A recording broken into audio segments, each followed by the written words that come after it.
In 1970, scientists at the American Museum of Natural History knew their T-Rex was wrong. They walked past it every day for 22 more years and did nothing. October 1915. New York wakes up to headlines about a monster. In the marble halls of the American Museum of Natural History, crowds gather, staring up at a skeleton unlike anything the city or the world has ever seen. The press, caught between awe and bravado, gives it a new rank: the absolute warlord of the earth, the prize fighter of antiquity, the head of animal creation. The language isn't scientific, it's myth-making, and it works. For almost a generation, this single mount, AMNH 5027, stands alone, the only Tyrannosaurus rex on public display anywhere on Earth. No rival skeletons, no alternate interpretations, just one fossil, rearing up on two legs, tail braced against the floor, mouth open wide as if mid-roar. The spectacle is immediate. Postcards fly off gift shop shelves. Photographers line up for the perfect angle. The retouched prints erase the steel rods and bolts that keep the beast upright. Film crews arrive. By 1918, the ghost of Slumber Mountain puts a tail-dragging T-Rex on the silver screen. By 1933, King Kong's famous dinosaur fight owes everything to this pose. The public can't get enough. Tourists pose for pictures beneath the skull, craning their necks to mimic its upward glare. School children leave clutching illustrated pamphlets, the new monster burned into their imaginations. The museum's own catalogs boast of a magnificent specimen with a perfect skull, conveniently skipping over the missing foot bones and the fact that its arms were borrowed from Allosaurus, then given an extra finger just to fill the gap. But nobody asks whether this display is accurate. The mount's authority is absolute. Henry Fairfield Osborne, the museum's president and a master of publicity, understands the power of the spectacle. He knows that in the absence of rivals, a single image can become law. The skeleton is locked in place by more than steel rods. Its pose is cemented by the sheer force of public belief. For 25 years, every artist, every toy maker, every science fiction illustrator who needs a dinosaur looks here first. The upright, tail-dragging posture spreads from New York to the world, leaking into paintings, toys, even the earliest dinosaur-themed cereal boxes. The real animal is gone. The image, born from educated guesswork and heavy engineering, is immortal. The myth has already escaped the fossil hall. The world's idea of T-Rex is now fixed, not by bone or by science, but by the accident of being first, and by the press's hunger for a headline. The question of accuracy is easy to ignore when the spectacle is this good. But the seed of doubt is there, buried in the steel and plaster, waiting for someone to ask, what if the warlord is a fraud? Adam Herman, the museum's chief preparator, faced a puzzle that no one in 1915 could solve with confidence or with complete bones. Tyrannosaurus rex arrived at the American Museum of Natural History in pieces. A skull here, a pelvis there, a scattering of vertebrae and ribs. The feet were missing entirely. Herman turned to Allosaurus for inspiration, scaling up its toes to fill the gap. The arms, too, were borrowed and then rewritten, cast in plaster and given an extra finger for good measure. But the real engineering challenge was not what to add, but how to make the beast stand at all. Fossil bone is heavy, fragile, and never designed to bear its own weight out of the ground. To keep the skeleton upright, Herman built a steel armature that was as much cage as scaffold. Bolts were drilled straight through vertebrae, anchoring the backbone to thick rods that snaked up from the floor. The tail, far too massive to float in midair, was forced into a gentle curve, its tip pressed firmly to the ground. Floor anchors held everything in place. The result was a dinosaur frozen in a pose that nature never intended, but that steel demanded: vertical, tail dragging, arms outstretched like a carnival strongman. No blueprint survives, but the evidence is plain in the bones themselves. Early photos, before the retouchers went to work, show thick rods sprouting from the ribs and hips, a forest of hardware pinning the skeleton to the marble floor. The steel did not just support the fossil, it dictated its posture. Once the rods were set, the skeleton could not be moved, not an inch, without risking catastrophic damage. The vertebrae were pierced, the pelvis braced, the legs locked into place by a web of metal. Every ounce of the animal's weight transferred through the armature down into the anchors below. The cost of this security was absolute inflexibility. Any attempt to adjust the mount, tilt the spine, raise the tail, even shift a toe would require dismantling the entire structure. With so much bone missing and so much steel fused to what remained, the idea of a simple correction was a fantasy. The mount was not a puzzle to be solved, but a trap built by its own time, a monument to certainty held together by ignorance and iron. For the public, the spectacle was seamless. For the museum, it was a point of pride. But behind the scenes, the reality was clear. The steel cage that made the dinosaur a star also made it unchangeable. The cost of undoing the mistake was not just financial, it was structural, physical, almost existential.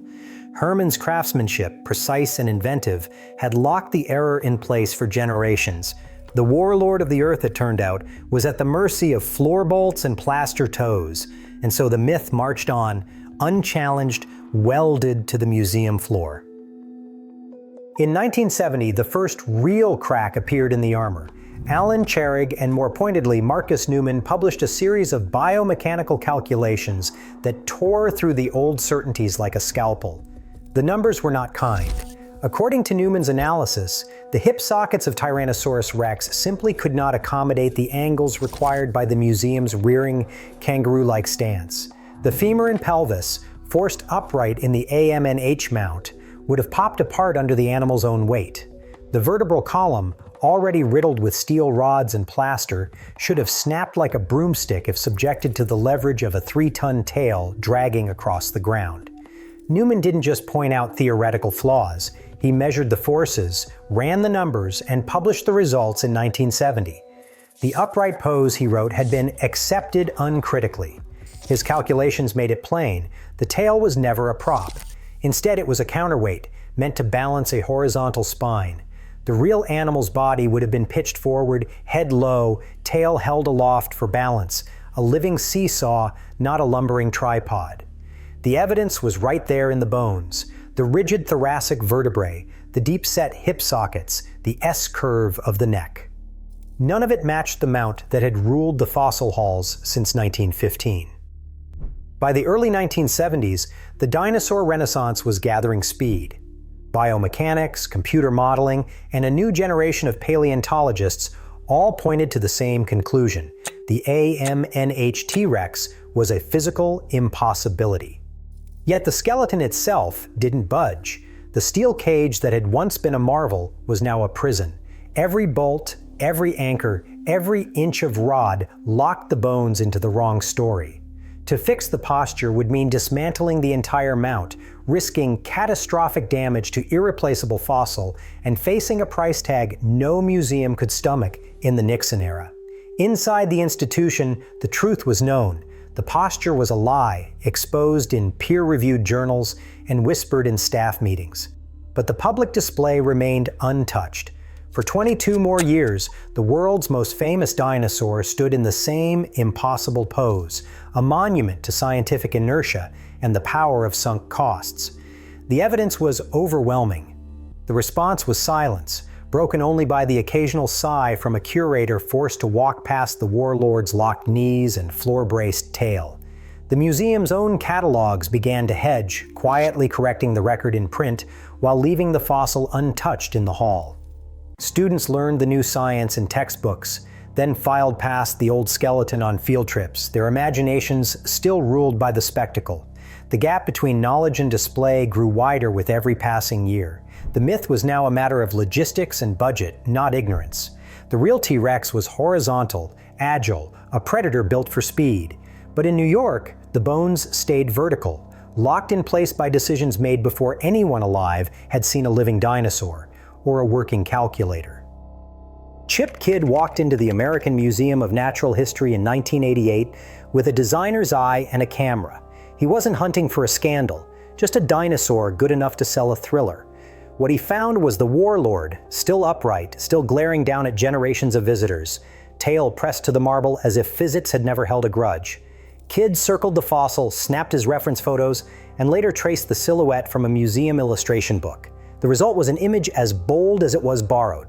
The 1915 T-Rex, every bolt and error preserved, now reborn in pure black and white. That outline became the cover of Michael Crichton's Jurassic Park when the book hit shelves in 1990. It didn't just sell copies, it went viral before viral was a word. The logo spread to movie posters, lunchboxes, and t-shirts. It stamped itself on action figures, video games, and the gates of Steven Spielberg's cinematic theme park. The pose was everywhere, and it was wrong. The head cocked high, the tail dragging, the arms out like a carnival strongman. Not a predator in motion, but a monument to a century-old mistake. No one at the museum could stop it. The $44 million renovation was still years from completion. The real skeleton, locked in its steel cage, stood in the same impossible posture while the world outside copied it, mass-produced it, and shipped it by the container load. By the time the fossil was finally remounted in 1995, the old image had already escaped, an uncorrectable virus in the cultural bloodstream. The scale of the misconception is hard to overstate. Toys, cartoons, and even dinosaur chicken nuggets all took their cues from the original mount. Barney, the purple T-Rex of PBS fame, stood upright and cheerful, tail glued to the ground. Toy Story's Rex, nervous and lovable, dragged his tail across Andy's bedroom floor. Even the supposedly cutting-edge Jurassic Park film, with its digital marvels, kept the logo silhouette untouched, a direct copy of the 1915 skeleton. In textbooks, the correction had already happened. Scientists wrote about horizontal posture, counterbalancing tails, and agile hunting. But in bedrooms, cafeterias, and Saturday morning cartoons, the old story marched on. The wrong version wasn't just surviving, it was winning. The museum could fix the bones, but the image had already taken over the world. Approval for the Great Correction came in 1987, after decades of knowing the truth and doing nothing about it. The museum's board finally authorized a full renovation of the fossil halls, a project with a price tag so large it could have bought a small fleet of armored cars. $44 million, earmarked to drag the skeleton out of its iron cage and into the 20th century. The task? Undo 77 years of engineering, shellac, and wishful thinking. Phil Fraley, a preparator with a reputation for solving impossible problems, was brought in to lead the operation. He and his team faced a fossil that was less a skeleton than a welded artifact. Every vertebra, every rib, every claw was fused to a steel armature bolted deep into the marble floor. The old rods had been designed for one thing only, to keep the dinosaur upright, no matter what the bones said. To release the fossil, Fraley's crew spent months stripping away layers of varnish and plaster, cataloging every fragment, and gingerly extracting steel from bone. There was no margin for error. Each piece was irreplaceable. The real breakthrough came not from brute force, but from new biomechanics and a willingness to start from scratch. Instead of locking the skeleton to the ground, the new mount would float, suspended from a barely visible cable system anchored to the ceiling. The posture was rebuilt from the inside out, using wooden models and the latest research. The spine was set horizontal, the tail lifted high, the skull pitched low and forward. One foot was raised mid-step, as if the animal was stalking prey, not posing for a Victorian portrait. 18 months of painstaking labor went into the remount. When the fossil hall reopened in 1995, the warlord of the Earth finally stood as science intended. A predator balanced on the edge of motion, not a statue frozen by ignorance and steel. The museum had done its part. The bones were fixed. The question was whether anyone outside the hall would notice or care. Warren Allman, a paleontologist with a taste for data and a dry sense of humor, once ran an experiment that reads like the punchline to a century-long joke. He handed blank sheets of paper to 316 students, some college-aged, others still in grade school, and asked them to draw a Tyrannosaurus Rex from memory. No hints, no reference images, just what lived in their heads. The results were not just consistent, they were damning. 72% of college students, raised on textbooks that showed the correct horizontal predator, still drew the upright, tail-dragging monster of 1915. Among children, the number was 63%. The average spinal angle landed between 50 and 60 degrees, almost a perfect match for the original AMNH mount, right down to the cocked head and grounded tail. This was not a fluke. Ullman's team measured each drawing, cataloged the postures, and compared them to the angles immortalized by Osborne and Herman nearly a century before. The evidence was clear. The world's most famous dinosaur had been fixed in the fossil hall, but left untouched in the public imagination. The official correction, 18 months of restoration, millions of dollars, and a new mount suspended in mid-stride, barely made a dent. The myth had already gone viral long before the word existed. The real culprits were not museum curators or even movie directors, but the quiet foot soldiers of childhood: pajamas, lunchboxes, chicken nuggets, and Saturday morning cartoons. The tail-dragging T-Rex marched across cereal boxes, stampeded through toy aisles, and grinned from the purple foam suit of Barney. Toy Story's Rex, eternally anxious, shuffled around with his tail scraping the floor. Even the Jurassic Park logo, lifted directly from the AMNH's old silhouette, kept the error alive in the age of CGI. The correction in textbooks came too late. By the time a child could read about the real T-Rex, the wrong posture was already burned in, courtesy of macaroni shapes and birthday cakes. Ullman put it bluntly, what they grew up with on their pajamas and their macaroni and wallpaper is the tail-dragging posture. It doesn't matter what they see in Jurassic Park, it doesn't change. The data offered no redemption. The museum had fixed the bones. Nobody could fix the image. The wrong version was not just surviving, it was winning, one chicken nugget at a time. The skeleton stands corrected, but the tail-dragging phantom it unleashed still haunts cereal boxes and playgrounds, more persistent than any fossil. Scientific evidence rewrote the bones, yet pop culture keeps recycling the myth, sometimes in nugget form. Today, the real T-Rex is outnumbered by its own mistake. In the end, it's not the bones that last, it's the story we never bothered to rewrite. Drop your take in the comments.